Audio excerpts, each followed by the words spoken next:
et bienvenue dans le journal de l'emploi. À l'occasion de la quinzaine de la transmission reprise qui se déroule du 21 novembre au 4 décembre, nous voulions vous faire partager quelques belles histoires, les histoires de reprise d'entreprise par les salariés, des histoires qui pérennisent des entreprises, qui favorisent le maintien de l'emploi. Et la belle histoire du jour, c'est Sébastien Follet qui va nous la raconter. Bonjour. Bonjour.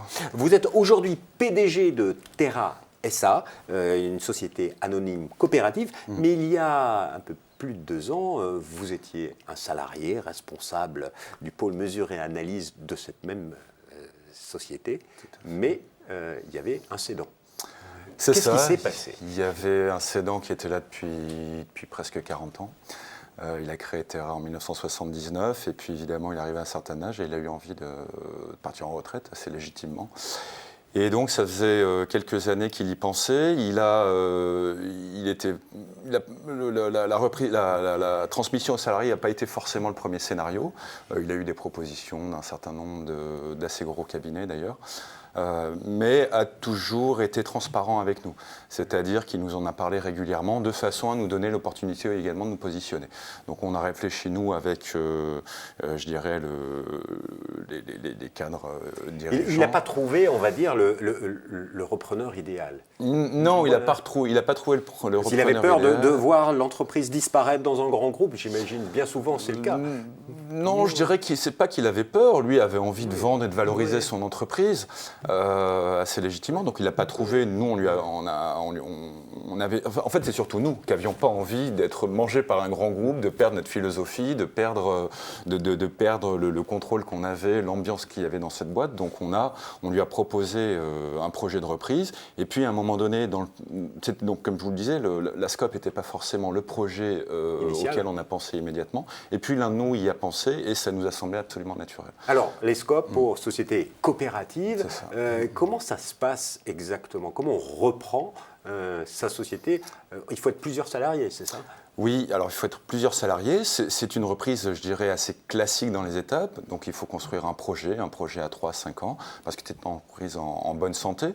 Donc qui dit une entreprise en bonne santé, il faut la payer. Donc il faut aller convaincre des partenaires financiers. Il faut proposer un business plan. Donc il faut travailler également sur la gouvernance. Alors ça, c'est pas forcément le plus simple, quand il faut trouver un leader parmi les équipes, faire en sorte que ça se passe bien. Et puis il faut sécuriser juridiquement la transaction. Et sur tous ces aspects-là, on a été extrêmement bien accompagnés par l'Union régionale des scopes d'Île-de-France, qui a vraiment... C'est-à-dire que quand on a un projet de reprise en scope, on est accompagné. Il y a les unions régionales, il y a 12 unions régionales en France qui peuvent accompagner des projets de reprise. Si on en fait la demande, bien sûr. Ils accompagnent donc à la fois sur les côtés, sur les aspects financiers, avec des gens tout à fait compétents chez eux. Ils ont des avocats sur les aspects juridiques pour la rédaction du contrat, tout ce qui est garantie, actif, passif, tous ces trucs-là. Et puis des gens, des consultants sur les aspects gouvernance, qui est une gouvernance un peu particulière, on va peut-être en parler rapidement, pour nous expliquer comment marche ce système de double casquette de salariés et actionnaires de sa boîte. Parce qu'en scope, les salariés deviennent actionnaires tous ou pas forcément tous ? Alors, pas forcément tous. Alors nous, la façon dont c'est passé, donc il y avait un groupe projet là, qui était constitué de 9 personnes au démarrage. Donc on a travaillé sur le projet comme je viens de l'expliquer. Et puis une fois que ça a été relativement mûr, donc on avait informé le reste des salariés, mais une fois que c'était relativement mûr, on a présenté le projet à l'ensemble des salariés. Donc il y avait 38 personnes à l'époque. Et sur les 38 personnes, 24 ont souhaité rentrer au capital.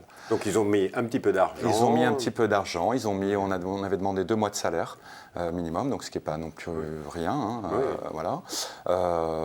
Donc ça a permis de constituer un capital, plus ensuite ce qu'on a pu emprunter auprès de partenaires financiers qui nous ont été... Mais alors quand on a autant d'actionnaires, comment se passe la gouvernance dans une scope ? C'est-à-dire que vous élisez la gouvernance, le PDG, le vice-président sont élus par les... C'est ça. Donc l'Assemblée générale, qui a eu lieu au mois de juillet 2017, a élu un conseil d'administration. Et ce conseil d'administration élit son président. Et puis après, nous, on n'a pas souhaité, comme on est une relativement petite structure, dissocier la fonction de DG de président. Donc moi, j'ai pris les rênes. Et puis il y a également 2 autres personnes qui ont des mandats sociaux, qui sont directeurs généraux délégués avec moi. Et on constitue à 3 aujourd'hui la direction pour 3. On est élu pour 3 ans. Voilà, donc dans 3 ans, si on c'est toujours agréable de voir un PDG élu. Et c'est difficile de passer de responsable d'un pôle salarié tout d'un coup à dirigeant en l'espace d'un an, finalement. Bon, alors, je faisais quand même partie des cadres dirigeants de l'entreprise, donc ça a été une évolution, je dirais, naturelle. Non, pour l'instant, ça se passe bien, je touche du bois, je n'ai pas été remis en question par mes collègues. Il y a des réunions régulières avec tous les associés sur le... Alors c'est peut-être un des points. C'est vrai que là, dans le cadre de cette transmission, c'est justement cette vie coopérative, c'est encore des choses sur lesquelles il faut qu'on progresse. Donc on est en scope depuis juillet 2017, donc c'est relativement récent. Dans une reprise, quand il y a quelqu'un qui est là depuis 40 ans, donc les premières choses à faire, c'est de rassurer les clients. C'est aussi de rassurer les salariés, les coopérateurs sur la capacité du nouveau board à manager. Il y a aussi un certain nombre de projets qui étaient un peu en stand-by du fait de l'âge du montage du projet. Voilà, du montage du projet. Donc il a fallu mettre en place beaucoup de projets, une certification ISO 9001 sur laquelle on a beaucoup travaillé, etc. Donc c'est vrai qu'aujourd'hui, sur cette 2e année, on sent qu'il y a une forte attente des salariés, il faut qu'on améliore cette vie coopérative. Elle existe, hein, on a eu une première AG, on a eu des conseils d'administration, on essaie de communiquer un maximum, mais je sais qu'il y a une attente et qu'il ne faut pas qu'on la déçoive. Est-ce que ça insuffle une nouvelle dynamique aussi? Tout le monde se sent plus impliqué. Il y a depuis le statut Scope, vous sentez que le business repart, il y a plus d'agressivité sur le marché, si on utilisait un terme de start-up. Oui, je sens qu'il y a une alchimie dans l'équipe, il y a une ambiance, il y a une alchimie, il y a une volonté. Bon, c'est aussi lié à notre marché, on travaille sur les questions de gestion de déchets, d'économie circulaire, sur ce cabinet conseil. Donc il y a de belles perspectives de développement. On est quand même sur un sujet d'actualité, sur lequel il y a beaucoup de choses à faire. Et donc c'est vrai que oui, les équipes sont impliquées. Mais voilà, comme je le disais, je crois que c'est encore des choses sur lesquelles il faut qu'on travaille en tant que jeune scope. Et là-dessus, le fait de partager aussi avec d'autres scopes dans le cadre d'échanges qui peut être proposé par l'Union régionale est très intéressant parce qu'il n'y a pas de 2 scopes pareils en fait. Donc vous travaillez dans le secteur du développement durable et vous avez quelque part un fonctionnement plutôt durable parce qu'une des particularités des scopes, c'est que les bénéfices sont réinvestis dans la société. Vous avez tout à fait raison de le souligner. Je ne sais pas si c'est quelque chose que vous connaissez, on travaille sur ces questions d'économie circulaire. L'économie circulaire, qu'est-ce que c'est? C'est d'arrêter d'extraire, consommer, jeter, de faire recirculer la matière. Et finalement, la SCOP est complètement cohérente avec cette notion d'économie circulaire parce que c'est aussi la recirculation au travers de cette redistribution des bénéfices, la recirculation de la valeur. Et en ce sens, effectivement, le statut nous correspond très très bien. Alors, si vous voulez en savoir plus sur la société, vous pouvez aller sur leur site internet www.terra-sa.fr.